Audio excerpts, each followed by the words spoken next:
Halo Sobat IKAPI, selamat datang di YouTube IKAPI Channel bersama saya Novi. Di video kali ini kita akan membahas kenaikan PPN menjadi 11% dan apa dampaknya bagi masyarakat Indonesia.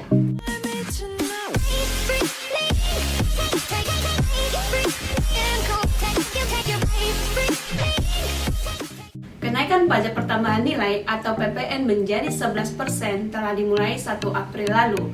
Kenaikan ini hanya menambah 1% angka yang sebelumnya 10% menjadi 11%. Meski begitu, apakah dampak yang dirasakan oleh perekonomian masyarakat di Indonesia, khususnya masyarakat menengah hingga ke bawah?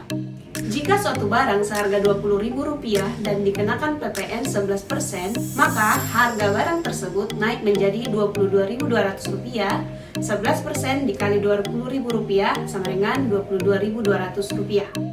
Mengutip dari BBC News Indonesia, Kementerian Keuangan bersikukuh menaikkan PPN sebesar 1% dan menyebut inflasi masih berada dalam perkiraan pemerintah.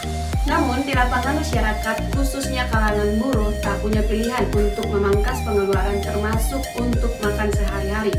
Tenaga ahli utama kantor staf Presiden, Edi Priyono mengatakan, menurutnya sebenarnya pemerintah bisa saja menaikkan PPN sebesar 5 hingga 15% melalui peraturan pemerintah atau PP. Katanya, menaikkan PPN dilakukan untuk membangun fondasi pajak dengan memanfaatkan momentum pemulihan ekonomi dan nantinya akan dinikmati oleh kelompok masyarakat yang tidak mampu atau yang lebih membutuhkan.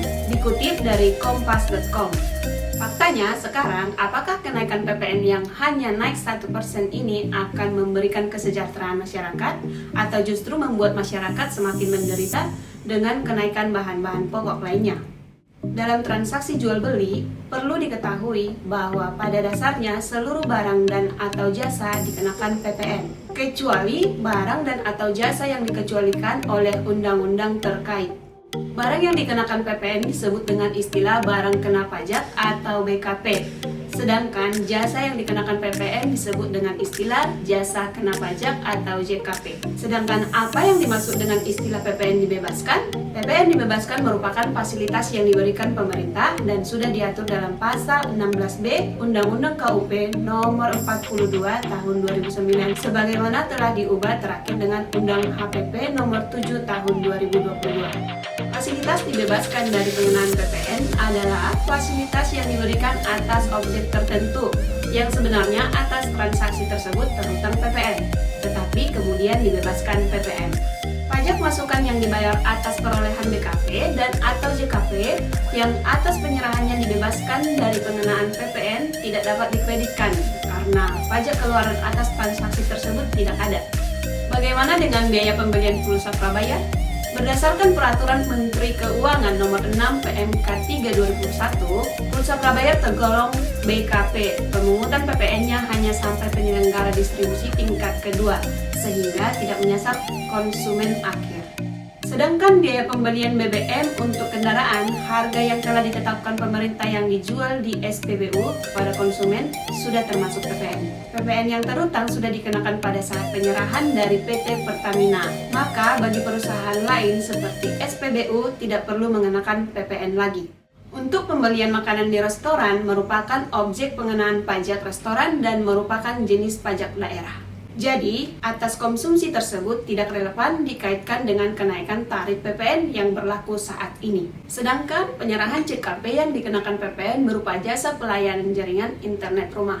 Meskipun telah diberlakukan kenaikan tarif PPN sebesar 1%, ternyata tidak serta-merta memberikan dampak terhadap semua jenis kebutuhan rumah tangga. Perlu diklasifikasikan lebih detail kebutuhan mana yang merupakan objek pengenaan PPN atau bukan. Apabila termasuk objek pengenaan PPN, perlu diklasifikasikan lagi mana kebutuhan yang dikenakan PPN dan mana kebutuhan yang diberikan fasilitas. Saat ini, konsumsi masih menjadi penggerak perekonomian Indonesia. Tentunya, penyesuaian tarif PPN yang diberlakukan saat ini telah dirancang sedemikian rupa agar tidak mengganggu perekonomian. Itu dia Sobat IKAPI, informasi mengenai PPN 11% dan dampaknya bagi masyarakat Indonesia. Jangan lupa like dan share video ini, lalu subscribe dan ketuk tanda lonceng notifikasinya supaya Sobat IKAPI bisa update terus video-video bermanfaat dari YouTube IKAPI Channel. Salam IKAPI, salam pajak.